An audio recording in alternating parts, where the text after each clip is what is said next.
अस्सलामुअलैकुम। आज हम किस्त नंबर 1 शुरू करने जा रहे हैं। चलें शुरू करते हैं। किस्त नंबर 1। सुबह का वक्त है। फरजाल की वाइफ मतलब अनाया की बड़ी भाभी अनाया के पास आई और उन्होंने अनाया से कहा, अनाया तुमने बच्चों को स्कूल भेज दिया। वो अपने बच्चों की बात कर रही थी। उस अनाया की भतीजा और भतीजी मतलब फरजाल के 2 बच्चे थे। एक का नाम इकरा था और एक का नाम अजान। अनाया, जी भाभी भेज दिया और आज इन लोगों के स्कूल में टेस्ट भी है। भाभी, चलो ठीक है। आज मेरी एक दोस्त की वेडिंग एनिवर्सरी है तो मैंने उन लोगों को रात में रेस्टोरेंट में इनवाइट किया है, तो मैं और तुम्हारे भाई वहीं जाएंगे, तो बच्चों को ज़रा देख लेना। अनाया, चले ठीक है। नाश्ता तैयार है, नाश्ता कर लें। भाभी, हाँ 1 मिनट में आती। रात का वक्त। अनाया के भाई और भाभी चले गए जहाँ उन्होंने अपनी फ्रेंड को इन्वाइट किया था किसी रेस्टोरेंट में। अनाया लाउंज पर बैठ कर टीवी देख रही थी। अनाया के भतीजा और भतीजी इकरा अजान दोनों खेल रहे थे। अनाया चीख रही थी, इकरा अजान चलो जाओ जाकर सो, सुबह स्कूल भी है ना। फिर अजान सीढ़ी से दौड़ते हुए आ रहा था। उसका पाँव फिसला और वो सीढ़ी से जाकर गिरा। अनाया भागते हुए आई। उसने देखा अजान के सर से खून बह रहा है। वो बिल्कुल घबरा गई। उसने अपनी भाभी को कॉल की तो पता चला वो घर पर फ़ोन छोड़कर चली गई है।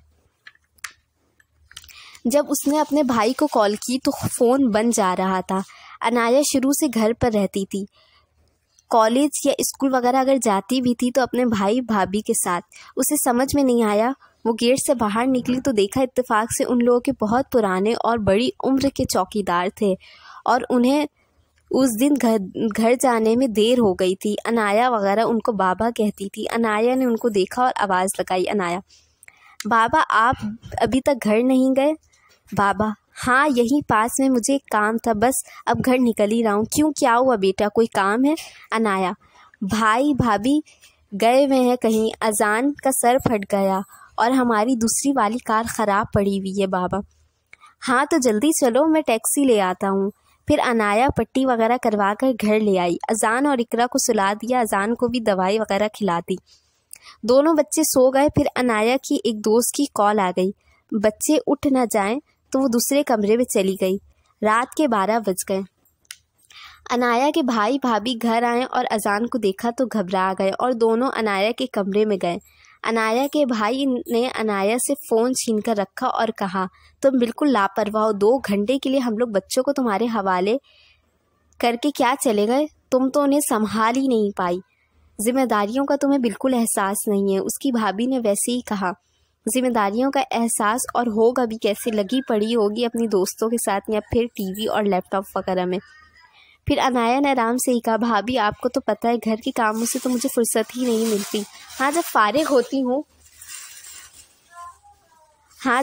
होती हूँ तो लैपटॉप वगैरह में गेम खेल लेती हूँ। लैपटॉप तो मुझे इस्तेमाल करना भी नहीं इतना आता। शुमाइला की कॉल आई थी तो अभी अजान और इकरा को मैंने बहुत बोला लेकिन वो लोग सुन ही नहीं रहे थे और जब मैंने कॉल मिलाने लगी तो भाई घर पर फ़ोन छोड़कर चले गए थे और भाई भाभी का फ़ोन बंद जा रहा था। अनाया की भाभी ने गुस्से में कहा, इससे बहस करना तो बेकार है, चलें फरजाल। दोनों गेट पटक कर चले गए। जब दोनों अपने कमरे में गए तो देखा बेड पर मोबाइल पड़ा है। जब मोबाइल देखा तो अनाया की बहुत सारी मिस्ड बेल आई हुई है और जब फरजाल ने देखा तो मोबाइल ऑफ था। दोनों को बहुत दुख हुआ। फरजाल ने कहा, एक तो वो हमसे सबका बहुत ख्याल रखती है और तुमने तो कुछ ज़्यादा उसे सुना दिया। ये सब बोलने की क्या ज़रूरत थी, मोबाइल या दोस्तों पर लगी रहती हो।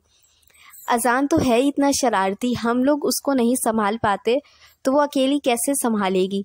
फिर अनाया की भाभी हुमा ने कहा, अच्छा चलें, हम उससे कल सुबह माजरत कर लेंगे। अनाया के आंखों में आंसू भरे हुए थे और वो आहिस्ता आहिस्ता रो रही थी। किस्त नंबर 1 यही मुकम्मल होती है।